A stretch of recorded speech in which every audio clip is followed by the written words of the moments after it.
উপস্থিত হন। মুনিকে দেখে প্রভু আমার বসার আসন দিয়ে যেই না প্রণাম করতে গেলেন, মুনি বললেন, দাঁড়াও দাঁড়াও রামচন্দ্র, তুমি যে আমাকে প্রণাম করছো, আমি তো তোমার প্রণাম গ্রহণ করতে পারবো না। মুনি ঠাকুর, ও মুনি ঠাকুর, আমি কি এমন অপরাধ করেছি যে আমার প্রণাম আপনি গ্রহণ করতে পারবেন না? শোনো রামচন্দ্র,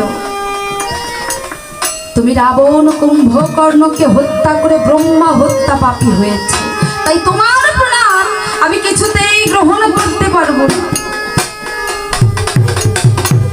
মুনি ঠাকুর, ও মুনি ঠাকুর, রাবণ কুম্ভকর্ণ ওরা তো রাক্ষস ছিল, তাহলে ওদের হত্যা করে আমি কেমন করে ব্রহ্ম হত্যা পাপী হয়েছে? শোনো রামচন্দ্র, রাবণ কুম্ভকর্ণ ওরা রাক্ষস হলে কি হবে? ওদের যে ব্রহ্মাংশে জন্ম ছিল, তাই ওদের হত্যা করে তোমার শরীরে ব্রহ্ম হত্যা পাপের সঞ্চার হয়েছে।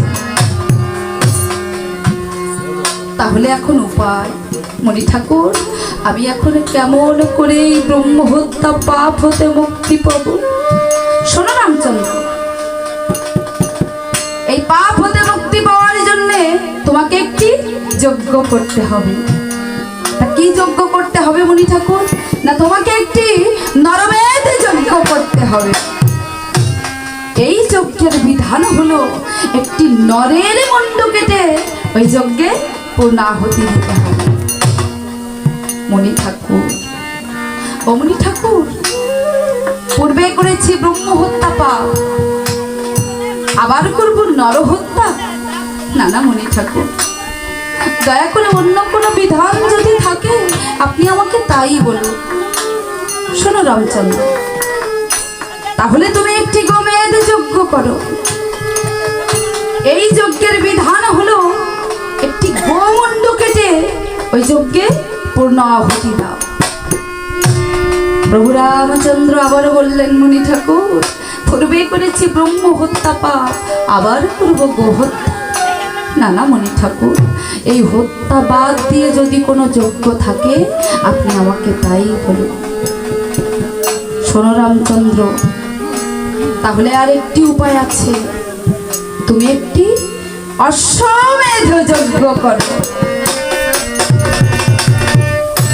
এই যজ্ঞের বিধান হলো একটি অষ্টম বর্ণের অশ্বের কপালে জয় পত্র লিখে তোমাকে চতুর্দিক জয়লাভ করতে হবে। মুনি ঠাকুর, অশ্বের জন্য কোনো চিন্তা নেই। আমার জন্মের অনেক বছর আগে থেকে ওই মেঘরাজ ভবনে অশ্ব প্রতিপালিত হচ্ছে, আমি সেখান থেকে আপনার অষ্টম বর্ণের অশ্ব নিয়ে আসার ব্যবস্থা করছি। তাই প্রভু আমার ভক্ত হনুমানকে স্মরণ করব। আরে হনুমান, হনুমান বলিয়া প্রভু ডাকিতে লাগিল। হনুমান সে প্রভু চরণে প্রণামিল। আরে কালে হনুমান সে প্রভু চরণে প্রণামিল। প্রভু আমাকে ডেকেছ? শোনো হনুমান, আমার শরীরে বইছে ব্রহ্ম হত্যা পাপ, আর এই পাপ হতে মুক্তি পাওয়ার জন্য আমাকে যে অশ্বমেধ যজ্ঞ করতে হবে। তাই তুমি যাও হনুমান, ওই মেঘরাজ ভবন থেকে আমার জন্য একটি অষ্টম বর্ণের অশ্ব নিয়ে এসো। প্রভুর আদেশ পেয়ে হনুমান আমার প্রভুকে প্রণাম করে যাত্রা করেছে ওই মেঘরাজ ভবনে। তাই হনুমান আমার কেমন ভাবে ওই মেঘরাজ ভবনে যাত্রা করেছে।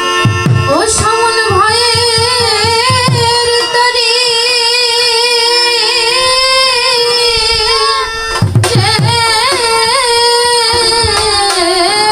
শ্রীরাম নামে অগুনের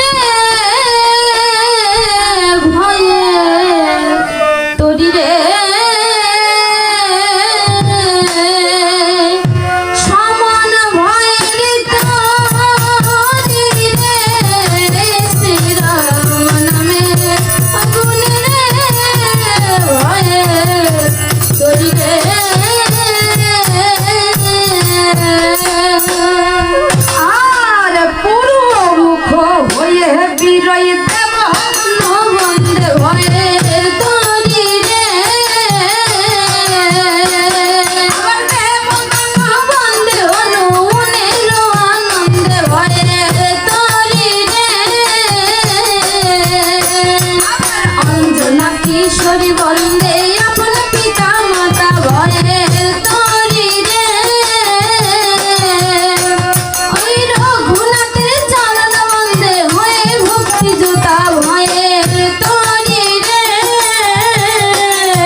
চাইয়া করছে বিরইলে জির পতন ভয়ের তরি রে তারপরে বসিলেন বীর পবন নন্দন ভয়ের তরি রে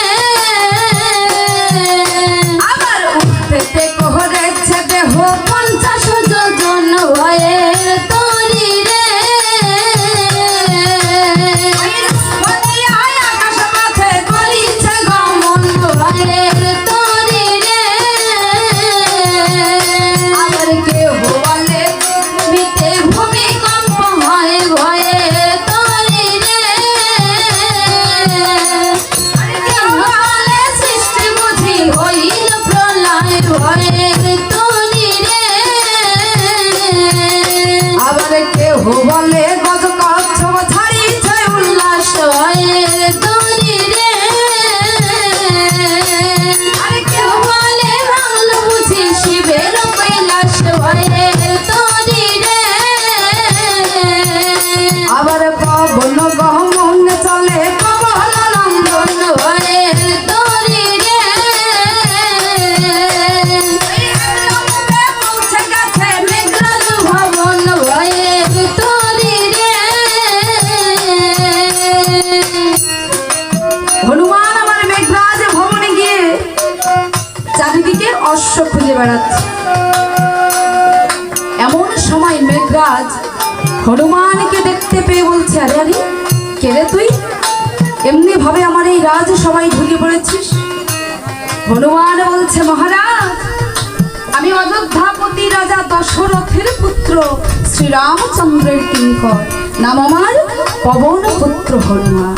হনুমান ও হনুমান, বলো বলো আমার প্রভু কেমন আছে? বলে, মহারাজ প্রভুর শরীরে বইছে ব্রহ্মহত্যা পাপ, আর এই পাপ হতে মুক্তি পাওয়ার জন্যে প্রভুকে যে অশ্বমেধ যজ্ঞ করতে হবে, তাই আমি এসেছি আপনার কাছ থেকে অষ্টম বর্ণের অশ্ব নিয়ে যেতে। হনুমান তাকিয়ে দেখো হনুমান, আমার রাজ্যের চারিদিকে শত শত অশ্বশালা, তুমি তোমার মনের মতো একটি অশ্ব খুঁজে আমার প্রভুর জন্য নিয়ে যাও। হনুমান অদূরে তাকিয়ে দেখতে পায় একটি অষ্টম বর্ণের অশ্ব দাঁড়িয়ে আছে। তাই ওই অশ্বটির মূল্য স্বরূপ 10,000 স্বর্ণ মুদ্রা ওই অশ্বালয় রেখে যাত্রা করেছে অশ্বটিকে নিয়ে। কেমন ভাবে? আরে চার অশ্ব লইল মাথায় ভয়ের তরি রে ওই লম্ফ দিয়া শূন্য হয়ে যায় ভয়ের তরি রে আবার কথা হতে হনুমান কখন করিল গমন। মন ভয়ের তরি রে ওই প্রভুর নিকটে গিয়ে দিল দর্শন। ভয়ের তরি রে অশ্বটিকে নিয়ে প্রভুর পাশে দিয়ে প্রভুকে হনুমান প্রণাম করেছে। এবার প্রভু রামচন্দ্র বলছে, ও হনুমান তোমাকে যে আরো একটি কাজ করতে হবে বাবা। বলে, ও প্রভু আমাকে আর কি কাজ করতে হবে? শোনো হনুমান,